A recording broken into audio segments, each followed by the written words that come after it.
हफीज़ इमाद वसीम की रिटायरमेंट के बाद मीडिया में ये रिपोर्ट हुआ कि पीसीबी ने मोहम्मद आमिर से वापसी के लिए रब्ता किया है। पीसीबी की तरफ से ऑफिशियल अभी तक इस बारे में कोई चीज़ सामने नहीं आई, क्या कहेंगे इस बारे में? देखें, मैंने आपको बताया कि एज ए टीम डायरेक्टर जब मुझे ये रोल मिला तो जो सेंट्रल कॉन्ट्रैक्टेड प्लेयर थे वो तो अवेलेबल हैं ही, लेकिन जो नॉन सेंट्रल कॉन्ट्रैक्टेड कुछ प्लेयर थे उनको मैंने खुद कॉल की। उसमें इमाद भी थे क्योंकि उन्होंने साइन नहीं किए थे। ही इज़ बीन ऑफर्ड, लेकिन उन्होंने साइन नहीं किए थे।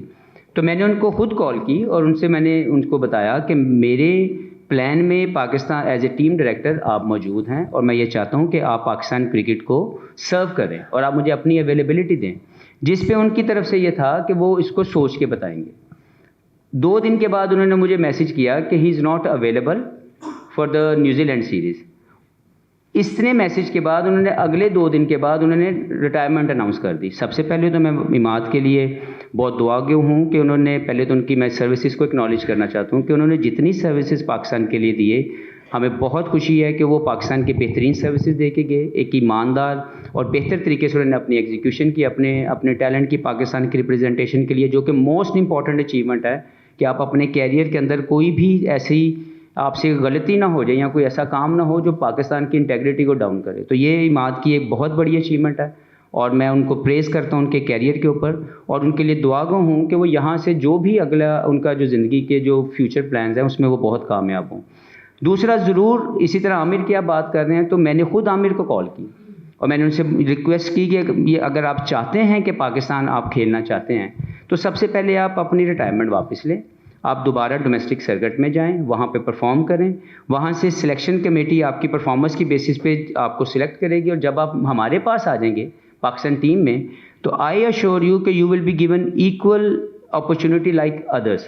कहीं पे भी कोई तकलीफ़ नहीं होने वाली। उन्होंने इसके ऊपर मुझे ये बोला कि ही ऑलरेडी मूव्ड ऑन और उनकी लाइफ के अंदर जो भी उनके ज़िंदगी की जो प्रायोरिटीज़ हैं या जिनको उनको लगता है कि उनकी ज़िंदगी क्योंकि बदल चुकी है, पिछले कुछ अरसे में उन्होंने अपने लिए जो फ़ैसले किए हैं उसी के मुताबिक चलना चाहते हैं, जो कि we all have to respect कि अगर किसी इंडिविजुअल की अपनी ज़िंदगी के कोई फ़ैसले हैं तो हमें उसको रिस्पेक्ट करने की ज़रूरत है।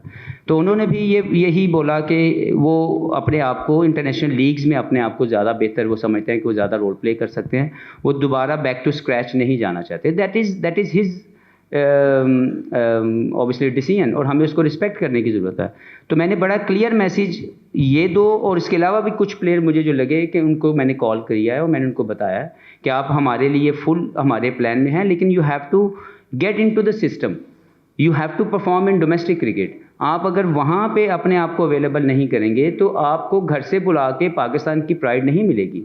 You need to get involved with the Pakistan cricket, you need to compete in the system. वहाँ से आप अपनी परफॉर्मेंसेज दें, सिलेक्टर आपकी परफॉर्मेंसेज को जज करेंगे और उसकी बेसिस पे आपको सिलेक्ट किया जाएगा। तो मेरे as a team director plan के अंदर वेरी क्लियर ये चीज़ है और मैं सबको बताता जाऊँ कि मैं हर एक बंदे को क्लियर कम्युनिकेट करूँगा। अगर उसकी कम्युनिकेशन का जवाब मेरे पास आएगा तो डेफिनेटली मैं उसको उसी के मुताबिक कंसिडर करूँगा। लेकिन अगर किसी की भी इंडिविजुअल जो है वो डिसीजन है तो वो उसका अपना इंडिविजुअल डिसीजन है, हमें सबको उसकी रिस्पेक्ट करनी चाहिए।